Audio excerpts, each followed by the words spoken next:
नमस्ते सबैजनालाई नमस्ते।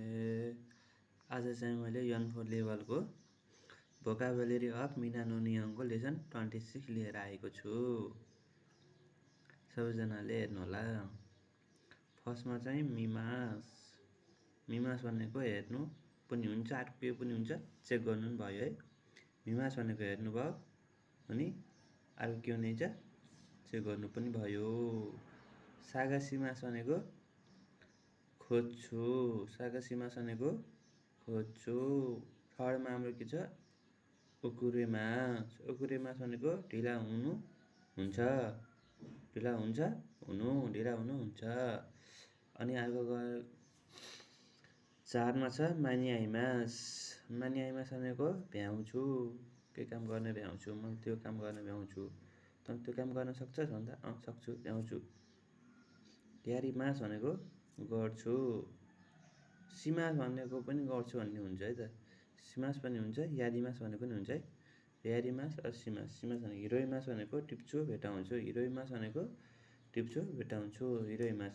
रेन्डाकुसिमास भनेको कन्ट्याक्ट गर्छु, कन्ट्र्याक्ट होइन क्या, CONTACT कन्ट्र्याक्ट है, कन्ट्र्याक्ट होइन कन्ट्याक्ट मात्र है, कन्ट्याक्ट गर्छु। साइफु भनेको पर्स, हामीले बोक्ने पर्सहरू हुन्छ नि त्यो पर्स साइफु। किबुङ्गाई भनेको फिलिङ वेल, फिलिङ छ राम्रो स्वास्थ्य हुन्छ फिलिङ वेल छ किबुङ्गाई, किबुङ्गाई भनेको feeling well, I am feeling well भन्छ नि त्यसो। किबुङ्गाई भनेको फिलिङ वेल। किबुङ्गा वारुई भनेको, वारुई भनेको नराम्रो जस्तो हुन्छ नि त, वारुई देख्ने भने वारुई भनेको मन नपर्नु पनि जस्तो हुन्छ होइन। वारुई भनेको नराम्रो स्वास्थ्य, अस्वस्थ, नराम्रो, नराम्रो स्वास्थ्य, नराम्रो अवस्था, नराम्रो असुस्थ। अनि उन्दोखाई भनेको, उन्दोखा भनेको उन्दोखाई भनेको स्पोर्ट डे है, जापानहरूको स्पोर्ट डेलाई के भनिन्छ उन्दोखाई।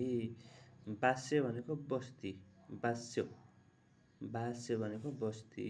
गोमी भनेको फोहोर, गार्बेज, फोहोरलाई के भनेर रहेछ हामीले गोमी। अनि आयो हेइजिचु, हेइजिचु भनेको, हेइजिचु भनेको विकडे, जस्तै सटरडे र सन्डे जापानमा बिदा हुन्छ नि त्यो भयो सटरडे।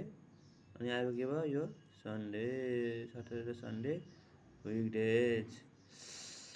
अनि स्थानीय भाषालाई के भन्ने रहेछ जापानको स्थानीय भाषालाई बेन, बेन भनेको स्थानीय भाषा।